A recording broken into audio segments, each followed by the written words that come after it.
Hey guys, it's Desmond with Federal Moto, back with another DIY YouTube video. You know, every part of every balanced breakfast involves a little bit of iron. So today we're going to be talking about your motorcycle's balanced breakfast, a good oil change. Ugh.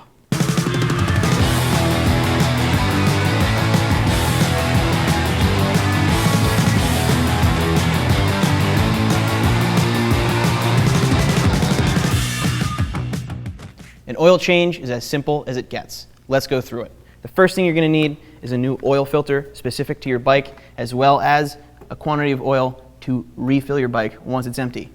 What kind of oil, what quantity, and what kind of oil filter are all going to be in your service manual. So get that book. As well, you're going to need an oil pan. Make sure it's nice and clean, there's nothing in there, so you can inspect it and examine it after, see if there's anything in your oil, foreign deposits, metal flakes, dust, what have you. Finally, you're going to want some kind of wrench to help you get that oil filter off. You've got this Talon looking style, the plier style. You've got sort of a rubber thing style. And then you got these socket style that slip on the end. Either way, whatever fits your bike, whatever works the best, grab the style that works best for you. Let's get into it. Here we are underneath the bike. On every bike there's going to be two things you're going to want to worry about for your oil change. First one is going to be your oil drain plug, and you also got your oil filter. First order of business, pop that oil plug out and let all the oil drain out.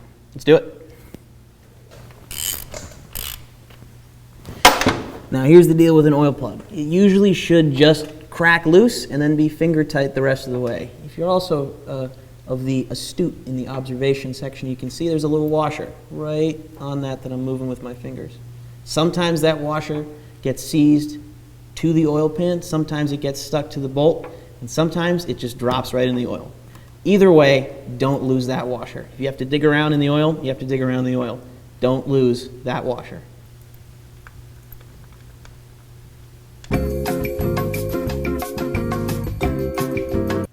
All right. Drain plug came out easy, washer's still on there, so that's all good to go. Next thing we got to do while that oil's still draining is we can pop the oil filter right off and then let that drain too. That easy. Let it drain and we'll be back to fill it up later. So we got our new oil filter here ready to go. We got to do a few things to it before we can just slap it on though. The first we got to do is take a little bit of our fresh oil here. The bike calls for 3.1 liters, so I got a little bit more than 3.1 just in case I have to add a little more. All I'm going to do is pour a little bit in there. Not too much because this goes on sideways and I don't want to dump it out, but there is a filter in here that will soak up and absorb all that oil, and if you get that out of the way before you have to start the bike, then you're not draining, you're not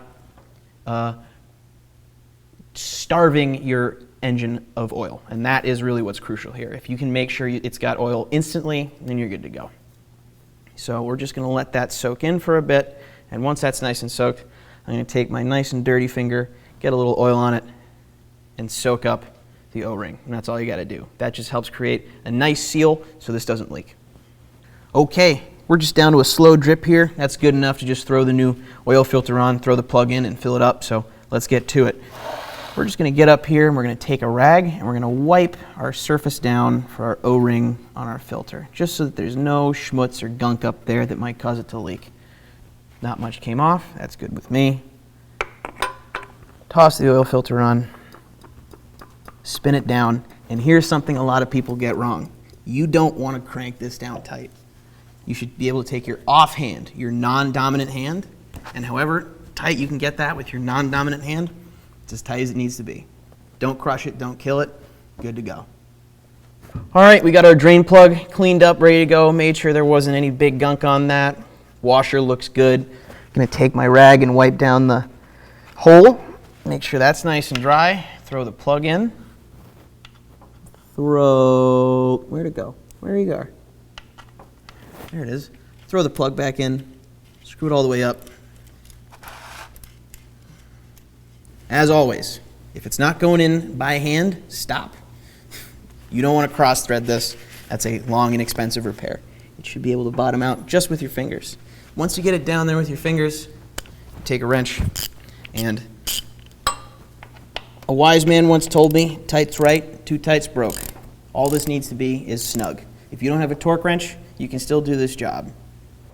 Cool, so some bikes have dipsticks, this does not. This has a sight glass right there. Now, obviously, refer to your owner's manual for details on this. I know on this bike that when it's full, it should be at that top hash mark. The oil should be right there. So I'm gonna fill it and I'm gonna watch, and once it gets to that top hash mark, I'm gonna stop.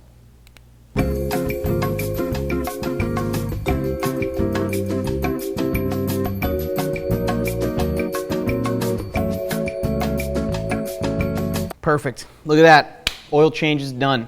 Few things to keep in mind when your oil change is done.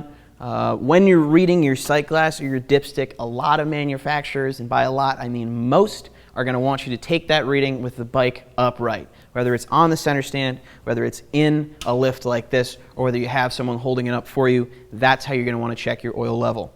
On top of that, after your oil change, sometimes the oil galleries in the engine will have drained of oil, so you want to make sure you get some oil back in there.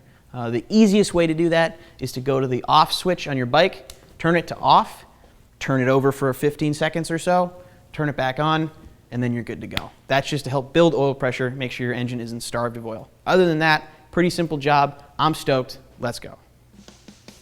Man, wasn't that awesome? Didn't we learn so much? Didn't we fix so many motorcycles?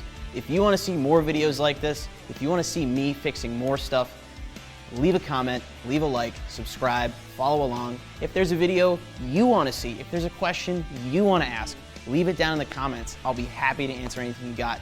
We do these videos for you guys. Any feedback you can give us only helps us make better videos for you. Thanks for tuning in. We'll see you later.